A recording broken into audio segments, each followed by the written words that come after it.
Ibihe byiza reka nizere kumeze neza reka nizere kuri amahoro nitwa Debite Lance irarisohoje nkuko musanzwe mumenyereye mbahaye ikaze hano kuri Ojiz Media TV ni TV yanyu mumaze kuyikunda muri beshi niba utarakoze subscribe aho ngaho waracikanwe kandi niba warakoze subscribe reka tukubwire ngo Imana iguha umugisha cyangwa se Imana ihaze kwifuza kwawe. Hanyuma rero ni kuri Ojiz Media TV nkubwira ko iyi ni televiziyo y'ikigo bita Ojiz. Iki ni ikigo cyemeje kuba cyafasha entertainment nyarwanda cyangwa se cyatanga umusanzu wacyo muri entertainment nyarwanda. Ushobora kubura umuhanzi, ushobora kubura umukinyi wa film, ushobora kubura umukinyi w'umupira, ushobora kubukora ibintu byinshi bigiye bitandukanye. Hano ni entertainment turabasha kuba twagufasha. Ukeneye ibintu byinshi byo kwifashisha mu kugira ngo ubashe kuba waye ku entertaining abantu. Ukeneye sonorisation, ukeneye ibikoresho byinshi, ukeneye abantu bagufasha, ukeneye training, ibyo ukeneye byose dushobora kuba twagufasha hano muri Ojiz company. Hanyuma rero iyi ni media cyangwa se uyu ni umwanya twahariye media cyangwa se iyi ni sector ya media. Hano dufite channel ni Ojiz Media TV. Aha ngaho ubasha kuba wakora subscribe kugira ngo nawe ubashe kubuzabona kuri ubwo bufasha bwo kuba twagufasha uramutse uri umuhanzi wenda udafite aho wanyurira kugira ngo impano yawe ikomeze igaragare. Rero reka nizere ko kabisa umeze fresh, reka nizere kuza kutuganiza, reka nizere ko tugiye kugira ibihe byiza nge nawe. Yego turajyana ibihe byiza kuko turi n'inshuti no mu busanzwe tuba dufite story nyinshi cyane. Yego ndabyishimira cyane kuba ndi inshuti nawe. Uri umugisha kuri nge nanjye ngakubera umugisha. Hari ibintu wanyemereye kunyigisha ndagira kandi ubyemerere n'abanyarwanda. Ni utuntu twinshi nakwemera ariko icyo nibukamo cyane uhora unyishyuza nuko wambwiye ko ngomba kwigisha kuririmba. Yego cyane. Ikibazo uhora ngo wagiye gushaka amakuru n'ibindi ariko ngewe umwanya mba ngufite rwose. Nakubwiye nti ufite n'ishuri Imana ijye untumira nze dukore warm up nta kibazo. Murakoze cyane kubwo mutwemereye ubyemereye imbere ya kamera imbere y'abanyarwanda. Nizere ko utazanyihinduka. Ntabwo nzakwihinduka n'inkinduka rwose uzabwire bari abantu dukurikira. Yego ni ukuri tugwaye ikaze mu muryango wa Ojiz Media TV cyangwa se Ojiz company ni urisanga kabisa. Murakoze cyane n'ukuri Imana y'umugisha kandi nanjye nishimiye kuba hano tuje n'abantu nyine badukurikiranye. Ojiz Media TV ni abantu beza cyane kandi bakora ibintu byinshi bitandukanye. Nta muntu utakifuza nyine kubagana cyangwa kubayoboka. Yego. Ubuhanzi ubumazemo igihe kingana iki cyangwa se wabutangiye ryari? Ibintu by'ubuhanzi navuga ko ni impano natangiye cyangwa niyumvishemo muri za 2012 ariko nyine navuga ko natangiye neza kuririmba neza muri za 2017 za 2012 na gatatu gutyo nakundaga nyine kumva indirimbo z'abandi basani batandukanye atari na gospel like Basene Dion Ngongomani cyane nakunda kumva abakongore bigatuma nyine numva nkunze kuririmba kandi noneho nakunda kuba mbana n'abaririmbyi cyane tuba turi kumwe bigatuma nabyo mbikunda cyane. So za 2017 nibwo noneho nabyaguye neza cyane ariko no hagati yaho nyine nagiye mba mu dukorari dutandukanye twabana ku bigo by'amashuri nge namagukira nibyo ngibyo nankungiriye muri make. Abamaze kukumenya bari kubona ko urugendo rwawe ruri kugenda neza cyane, bari kubona ko uri umuhanzi uri gutera imbere mu buryo bumwe cyangwa se ubundi ariko noneho uragerageza uduha ubuhamya zira ndirimbo uburyo uzandika ni indirimbo zakoze abantu ku mutima cyangwa se zafashije beshi zaje gute? Uragenda uduha ubuhamya ku ndirimbo imwe kuri yindi kuri ndaje ndetse no kwishimwe uragenda uduha ubuhamya. Urakoze cyane nkuko bivuze n'indirimbo ndaje niyo ndaheraho. Ndaje ubundi navuga ko ari isengesho kandi ari umwuka wera wayimpaye kugira ngo nisangize abantu. Ni indirimbo yaje ntabiteguye kandi ntabitekereje.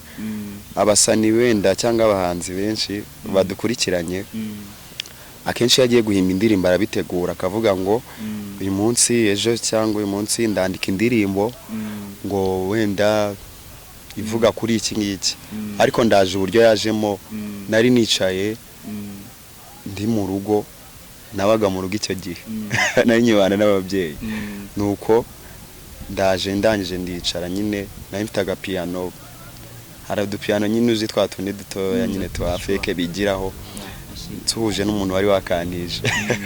Yego ni umuntu buriya wo muri Ojiz aba muri OGs yari yagashimuse muri OGs company. Ndumva aba OGs dukora imirimo myinshi cyane. Ni umuntu wo muri OGs company n'umwarimu nyine wigisha yo mu music, nzamukubwira buriya. Ndangije rero ngenda nyikoraho nari nicanye n'umushiti wanjye witwa Vyizigiro. Nuko ndaje rero inspiration ibiraje tangira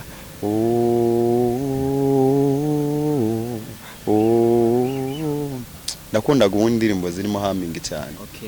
Nuko kandi rero kuko no Murundi cyangwa Vyizigiro numva kavuga ijambo guhekera ariko guhekera ubundi wakoramo indirimbo. Hanyuma yego ndaje amagambo agenda yaza gutya amfashaho nanjye ngenda nkubitamo gitero cyambere kiba kirakoretse. Ndaje ndahwe cyereye imbere yawe ngenze uko ushaka numva ni sawa. Ndaje niteze icyungira amagambo yawe ni mazima kuri njyewe. Ndaje refrain iraza nyine gutyo uraza no kuturirimbira nta kibazo. Ndaje rero mba ndayikoze nyine ndayandika nyine ndangije ndayireka nyine nyireke. Elohim Adonai Shama Shama Elohim Adonai Shama Shama Elohim Adonai Shama Shama Elohim Adonai Shama Shama Shama Shama Shama Shama Elohim Adonai Shama Shama Shama Shama Shama Shama Elohim Adonai Shama Shama Elohim Adonai Shama Shama. Musique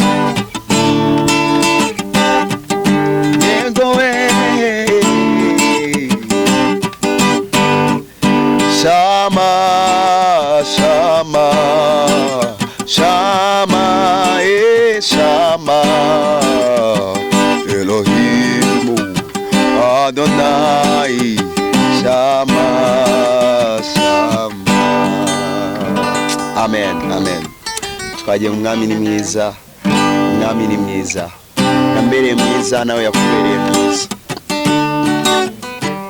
Umwami ni mwiza pe, ni mwiza pe. Umwami ni mwiza pe, ni mwiza pe.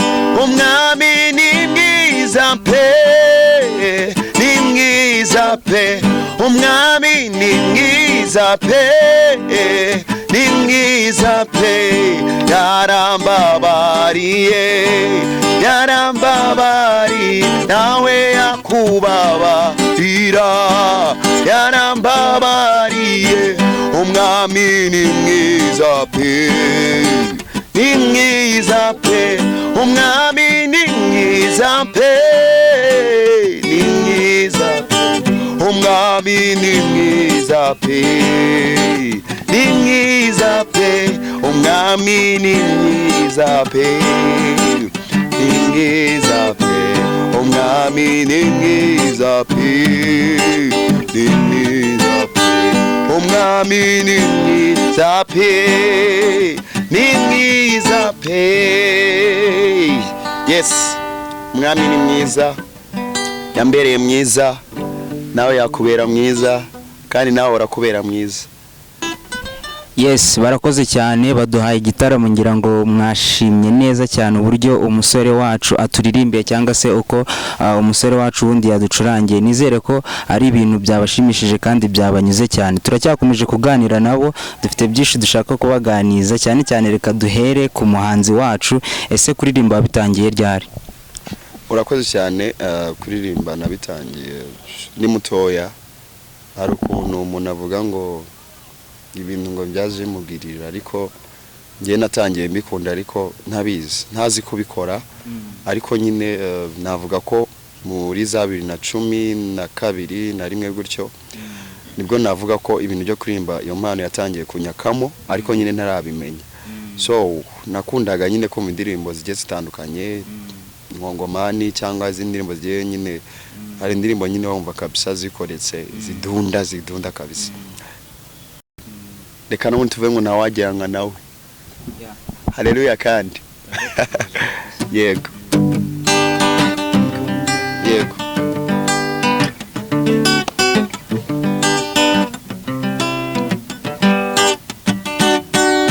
Hakuna kufanana na Yesu. Hakuna kufanana na Yesu. Hakuna kufanana na Yesu. Hakuna kufanana na Baba. Hakuna kufanana na Yesu. Na undi wagereranywa na Yesu. Na nabibonye nawagereranywa nawe. Muri isi y'abazima nawe. Hakuna kufanana na Baba. Hakuna kufanana na Yesu. Hakuna kufanana na Yesu. Na undi wagereranywa na Yesu.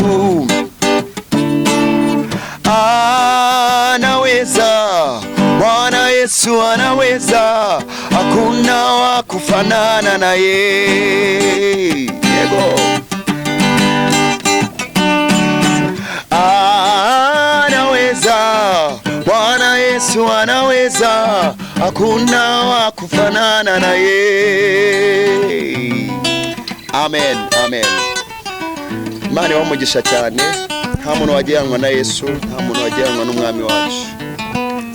Ngiye kuririmba indirimbo yanjye yitwa Ishimwe. Ishimwe ni indirimbo yanjye nshyashya yaje nyuma ya Ndaje. Ibanyure reka nimba Karefle. Nkajya kuri YouTube mukandikamo Jackson Niragire cyangwa mugasacinga Ishimwe by Jackson, mwayibona n'ubundi yose. Yego, twagiye Prince.